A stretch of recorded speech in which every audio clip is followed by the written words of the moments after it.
안녕하세요. 우종철 법무사 유튜브 채널입니다. 오늘은 우종철 법무사님이 제공하신 글을 바탕으로 가압류에 대한 이야기를 좀 해보려고 합니다. 네, 안녕하세요. 시작하기 전에 이 우종철 법무사님 이력이 정말 대단하시더라고요. 울산지방검찰청 검찰사무관, 또 부산지방검찰청 동부지청 특별수사부 수사관, 그리고 창원지방검찰청 통영지청 수사관까지. 정말 실무 경험이 풍부하신 분인데요. 그렇죠. 현장 경험이 정말 많으신 분이죠. 네, 그래서 오늘 이 전문가의 글을 통해서 가압류의 핵심을 한번 제대로 파헤쳐 보겠습니다. 자, 본론으로 들어가기 전에요. 이 이야기가 도움이 될 것 같다. 이거 나한테 필요한 내용이다 싶으시면 미리 좋아요와 구독 그리고 알림 설정 꼭 부탁드릴게요. 자, 그럼 본격적으로 시작해 볼까요? 우리가 살다 보면 뭐 돈을 빌려줬는데 못 받거나 아니면 물품 대금을 제때 못 받는 그런 상황들이 있잖아요. 네, 종종 있죠. 안타깝지만요. 그렇죠. 근데 이럴 때 소송을 하자니 시간이 너무 오래 걸릴 것 같고 그 사이에 혹시라도 상대방이 재산을 뭐 다 처분해버리면 어떡하나 이런 걱정들 하거든요. 네, 충분히 그럴 수 있습니다. 바로 이럴 때 필요한 조치가 오늘 저희가 다룰 가압류라고 들었는데요. 이 가압류라는 게 정확히 어떤 개념인지 우종철 법무사님 글을 바탕으로 좀 쉽게 풀어주시겠어요? 네, 아주 좋은 질문으로 시작해 주셨네요.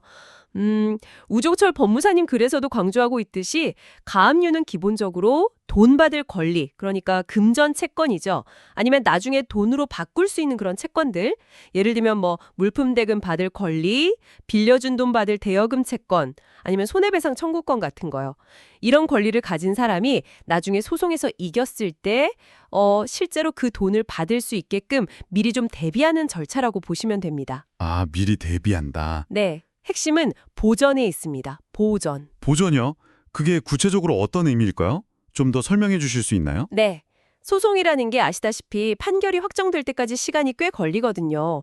뭐 몇 달, 길게는 몇 년까지도 가죠. 네, 맞아요. 지루하죠. 그렇죠. 그런데 그 긴 시간 동안 만약에 채무자가 돈 갚아야 할 사람이 자기 집을 팔아버린다거나 은행 예금을 다 찾아 써버린다거나 아니면 뭐 다른 사람 이름으로 재산을 싹 돌려놓는다거나 이러면 어떻게 될까요? 아, 나중에 이겨도 받을 돈이 없겠네요. 바로 그겁니다. 채권자가 아무리 힘들게 소송에서 이겨도 승소 판결문 받아봤자 집행할 재산이 하나도 없는 거예요. 정말 속빈 강정 같은 판결문만 남는 거죠. 가압류는 바로 이런 최악의 상황을 막기 위한 겁니다. 소송이 끝나기 전에 법원의 힘을 빌려서 채무자의 재산을 임시로 딱 동결시키는 거예요. 함부로 팔거나 숨기지 못하게 묶어두는 조치. 뭐랄까, 일종의 재산 지킴이 역할. 이렇게 이해하시면 쉬울 것 같아요. 법에서도 이런 보전의 필요성을 인정하고 있고요. 아하, 그렇군요. 판결 전에 미리 재산을 딱 묶어두는 안전장치 같은 거네요. 확실히 왜 필요한지는 알겠습니다. 그런데요, 만약 제가 받아야 할 게 돈이 아니라 예를 들어서 뭐 특정 아파트의 소유권이라든지 아니면 어떤 물건 자체라면요. 그럴 때도 가압류를 신청하면 되는 건가요? 아, 그것도 아주 좋은 질문입니다. 우정철 법무사님 글에서도 그 부분을 명확하게 구분하고 있는데요. 받아야 할 것이 지금 말씀하신 것처럼 돈이 아니라 특정 권리, 예를 들어 부동산 소유권 이전 등기 청구권 아니면 특정 물건을 넘겨달라 이런 인도 청구권 같은 경우 이런 경우에는 가압류가 아니고요. 가처분이라는 별도의 절차를 이용해야 합니다. 아, 가처분요? 다른 거군요. 네, 이것도 법 규정에 따라서 나뉘는 건데요. 간단하게 정리하면 돈 문제는 가압류, 돈 이외의 문제는 가처분 이렇게 기억해 두시면 편합니다. 돈은 가압류, 그 외 권리는 가처분. 이거 확실히 기억해 두어야겠네요. 감사합니다. 자, 그럼 다시 가압류 이야기로 돌아와서요. 어떤 종류의 재산을 묶어둘 수 있는 건가요? 채무자 명의의 재산이 있어야 한다는 건 알겠는데 그 범위가 어디까지인지 좀 궁금합니다. 우종철 법무사님 글 보니까 여러 가지로 나뉘던데요. 네, 맞아요. 가압류 대상 재산은 생각보다 정말 다양합니다. 그래서 설명하듯이 크게 보면요. 첫째는 부동산, 뭐 토지나 건물 같은 거요. 네, 일반적이죠. 그쵸. 둘째는 선박, 항공기, 자동차, 건설기계처럼 등기나 등록으로 관리되는 자산들. 셋째는 채권, 예를 들어 은행 예금이나 뭐 집주인한테 받을 임대차 보증금 반환 채권, 아니면 월급 같은 급여 채권 같은 것도 해당됩니다. 아, 월급도요? 네. 넷째는 유체동산, 뭐 가구나 가전제품 같은 것들이죠. 그리고 마지막으로 그 밖의 재산권 이렇게 나눌 수 있습니다. 다른 것들은 대충 감이 오는데 그 마지막에 말씀하신 그 밖의 재산권. 이게 좀 흥미롭게 들리네요. 여기에는 구체적으로 어떤 것들이 포함되는 건가요? 네, 바로 이 부분이 현대사회의 다양한 자산 형태를 반영하는 지점이라고 할 수 있는데요.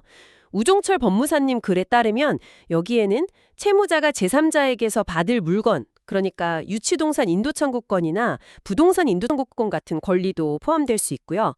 더 나아가서는 뭐 골프 회원권, 콘도 회원권 같은 좀 비싼 회원권들이나 아니면 특허권, 실용신안권, 디자인권, 저작재산권 같은 이런 지식재산권도 가압류 대상이 됩니다. 와, 지식재산권까지요? 네, 다만 여기서 좀 유의할 점은 창작자의 인격과 관련된 저작 인격권이라는 게 있거든요.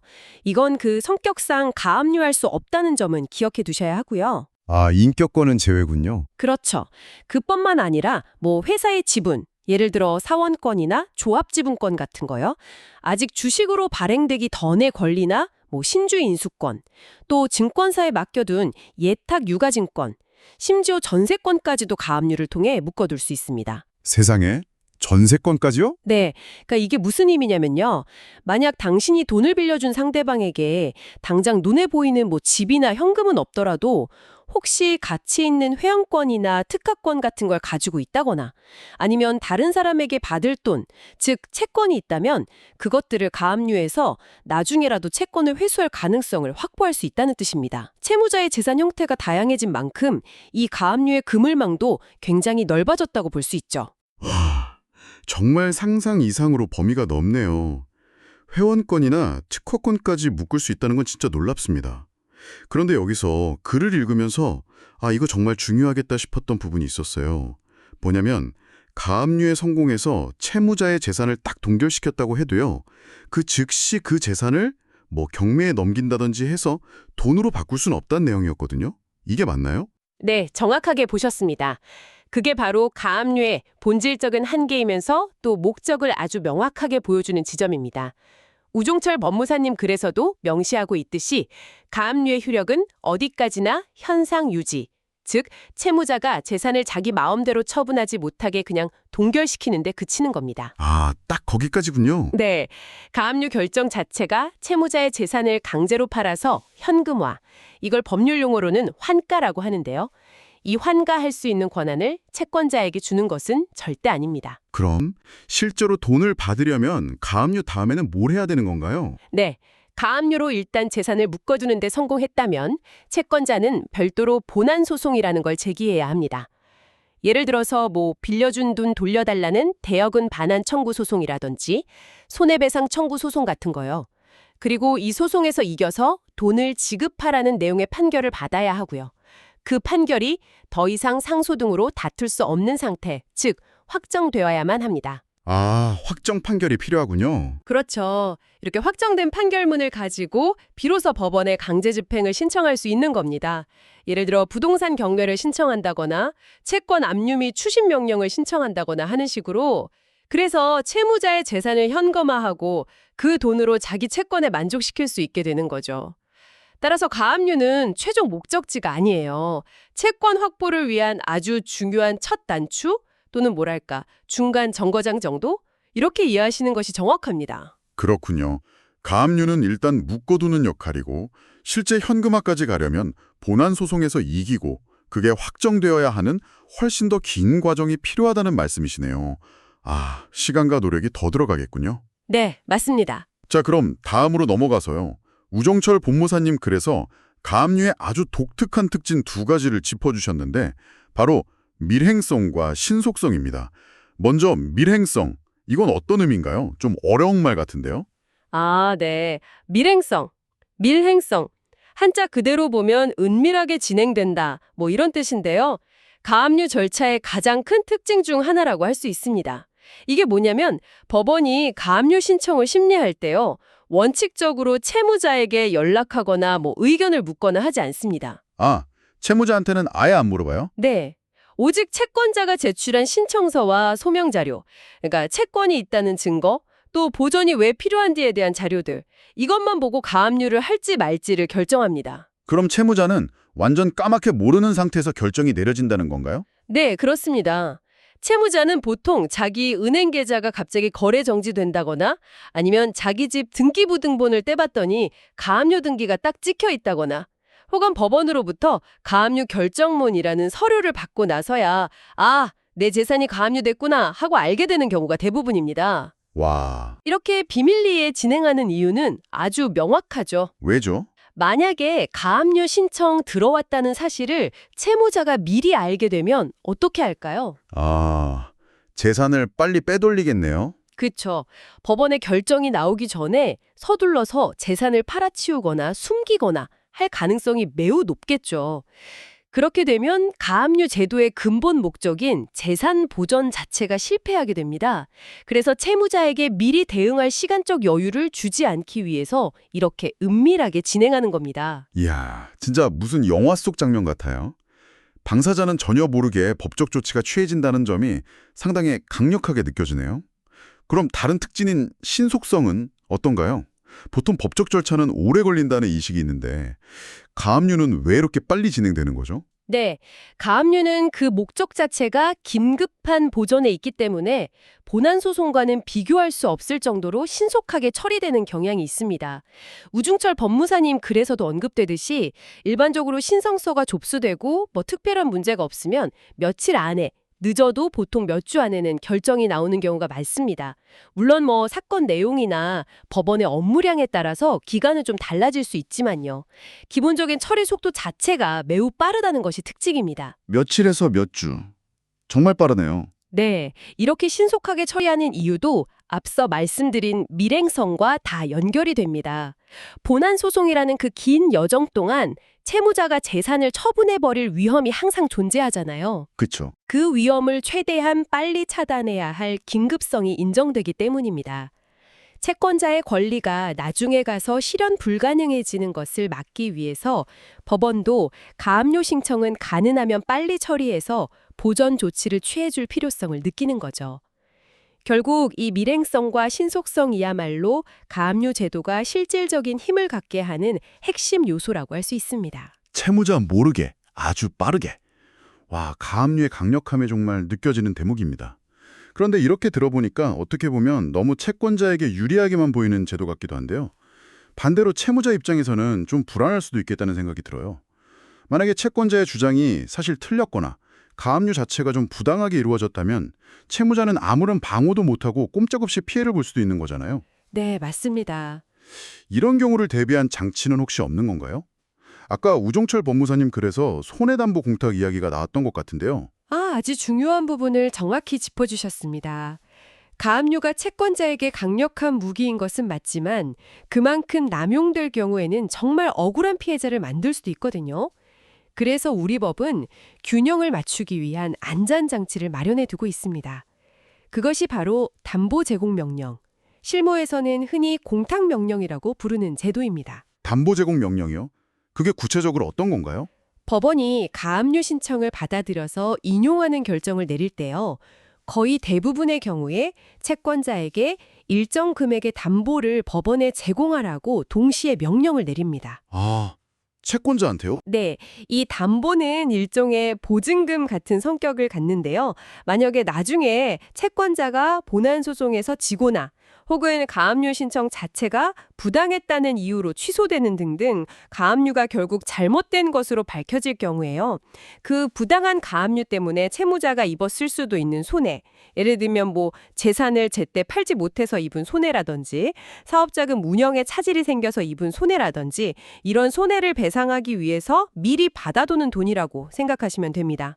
아, 채권자에게도 일종의 책임을 지우는 장치군요.